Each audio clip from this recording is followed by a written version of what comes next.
Eu sou Mário Persona e essas são as respostas que eu dei aos que me perguntaram sobre a Bíblia. Você perguntou se eu acredito ser possível melhorar este mundo. Não, eu não acredito ser possível melhorar este mundo por uma razão muito simples. Deus não acredita que seja possível melhorar esse mundo. Entenda bem que quando nós falamos de conversão, nós falamos de algo que vai muito além das circunstâncias do aqui e do agora. E por isso a gente tem que olhar para o mundo, para nós mesmos e para o mundo, com um olhar de Deus. E qual é o olhar de Deus? Deus enxerga do alto. E quando nós olhamos para o panorama bíblico, das profecias e das coisas que Deus fez e das coisas que vai fazer, aí nós descobrimos que Deus já tentou melhorar esse mundo.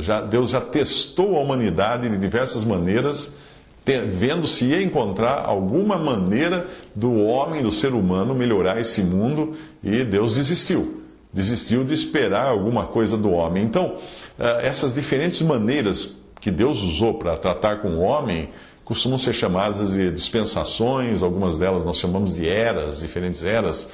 No Éden, no Jardim do Éden, o homem foi provado em inocência. Ele era totalmente inocente. O que aconteceu com o homem inocente? Caiu em pecado.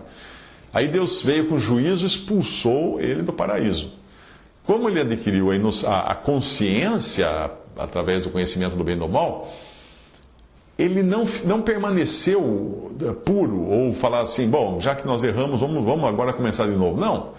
Ele foi se degradando, até o ponto de Deus não encontrar mais ninguém na face da terra que fosse temente a Deus, que pudesse crer na palavra de Deus. Então Deus decidiu destruir a terra com um dilúvio e chamar aqueles que criam nele para entrar numa arca e serem salvos. Entrou o quê? 300, 1.000, 10 mil pessoas? Não. Entrou apenas uma família, Noé e a sua família, os únicos que creram em Deus. Noé, então, deveria dar início a uma nova civilização a partir da sua família e dos animais que foram abrigados ali na arca, porque a sua família foi a única que creu realmente em Deus naquele momento. Mas Noé, tão logo saiu da arca, plantou uma vinha, fabricou vinho, se embriagou, ficou nu, causou um constrangimento na sua família. E com isso ele provou que o homem, mesmo depois de colocado numa terra nova, para começar de novo, ele iria falhar também. Mas mesmo assim, Deus deu a Noé o governo, que é uma instituição que não havia sido dada antes, que é a autoridade de um homem sobre outros homens, para governar sobre outros homens. E aí foi também que foi colocado medo nos animais para eles fugirem dos seres humanos, que passaram a comer carne a partir daí, porque antes os homens eram todos vegetarianos. E nós vemos isso em Gênesis 9:2, quando Deus dá medo nos animais para eles fugirem. E também a pena de morte Deus instituiu nessa época, em Gênesis 9:6, quando Deus, dando o governo ao homem, autoridade ao homem de governar, ele deu também autoridade ao homem de condenar à morte quem tirasse a vida de uma outra pessoa. Tendo o homem falhado na sua inocência, depois na sua consciência, depois na sua autoridade que recebeu de Deus, ou governo que recebeu de Deus, Deus então provou o homem com uma promessa, que é aí nós vemos a história de Abraão. E Abraão recebeu a promessa de que teria um filho. Deus daria a ele um filho. E o que Abraão fez? Confiou ou não? Abraão procurou a sua escrava, porque a sua mulher era estéril, procurou a escrava para ter um filho. E aí nasceu um filho que depois seria causa de problemas para o outro filho que Deus iria dar a Abraão depois de seus descendentes. Mais tarde, Deus daria uma lei, os 10 mandamentos e mais um monte de mandamentos e ordenanças para um povo que ele escolheu, Israel, que ele deu vários privilégios para esse povo, mas também várias responsabilidades.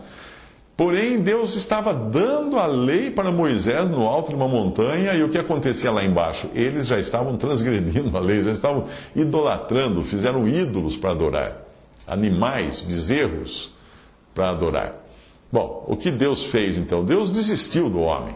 Deus desistiu do homem, desistiu de melhorar o homem, desistiu de usar o homem para melhorar o mundo. Deus colocou um fim nesse teste.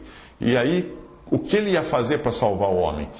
O Filho de Deus, que é Deus feito carne, veio ao mundo em forma de homem, na pessoa de Jesus, E aí ele revelou quem era o único homem realmente perfeito em todos os aspectos.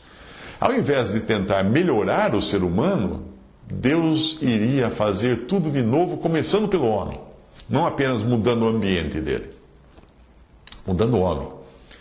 E aí ele iria criar novas criaturas, ou fazer uma nova criação em Cristo. Assim que se alguém está em Cristo, nova criação é. As coisas velhas já passaram, eis que tudo se fez novo, fala em 2 Coríntios 5,17. Bom, a conclusão de tudo isso é que Deus não quer consertar o mundo e nem o homem. Deus quer fazer tudo novo. Só que agora é algo que ele faz de cima para baixo, não de baixo para cima, não a partir do homem.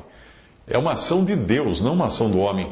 A propósito, quando Cristo morreu na cruz, o véu que havia no templo, tinha um véu que separava a entrada do homem, só podia entrar o sacerdote através daquele véu, uma vez por ano, e com sangue, ainda com uma bacia de sangue. O que Deus fez com aquele véu? Deus abriu o véu para que qualquer um pudesse entrar na presença de Deus, e abriu de cima a baixo, de Deus para o homem. Para que o homem, com aquele véu rasgado, Deus desse a entender que o homem tinha acesso agora livre a Deus, mas um homem novo. Deus iria permitir a entrada do homem na presença de Deus, mas começando pelo homem Jesus, que morreu e ressuscitou e subiu ao céu e está hoje o único homem com corpo de carne e ossos no céu, que é o primeiro de muitos que irão também morar ali com corpo de carne e ossos. Portanto, não existe uma solução possível para o mundo atual, ao menos no sentido de uma solução que melhore o mundo. Não tem. Mas existe uma solução para o ser humano. E não por algo que ele possa fazer por si mesmo, mas por algo que Deus já fez. O boi deve ir à frente do carro para a coisa funcionar. Veja a ordem das coisas nessa passagem de Efésios 2, a partir do versículo 8. Porque pela graça sois salvos, por meio da fé, e isto não vem de vós, é dom de Deus. Não vem das obras, para que ninguém se glorie, porque somos feitura sua, criados em Cristo Jesus para as boas obras, as quais Deus preparou para que andássemos nelas. Primeiro, a salvação, que é pela fé, por graça, não depende de qualquer obra, justamente para ninguém se gloriar de que mereceu a salvação. E aí que entra o significado da palavra graça, que é um favor imerecido, é algo que Deus faz sem merecimento da parte do homem. Depois de salvo, uma vez salvo, depois de transformado numa nova criatura, numa nova criação em Cristo Jesus, aí tem obras que Deus preparou para serem feitas. Mas são obras de Deus, e os cristãos não passam de instrumentos para executar essas obras. Quando você vai ver um quadro, uma obra de arte, uma pintura muito bonita, muito boa, a quem você dá o mérito? Ao pincel ou ao pintor?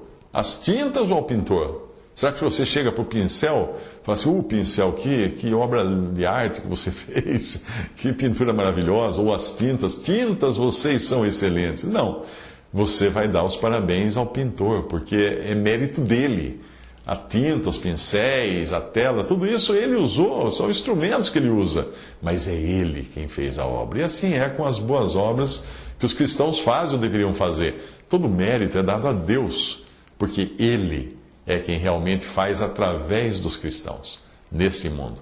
Mas o mundo não vai ser melhorado, o mundo não vai ser mudado, porque Deus já colocou um fim também, um ponto final nesse mundo, quando ele vai tirar daqui primeiro os que são seus, e mais tarde ele irá destruir esse mundo e começar de novo novos céus e nova terra. Mas isso é um assunto para outra hora.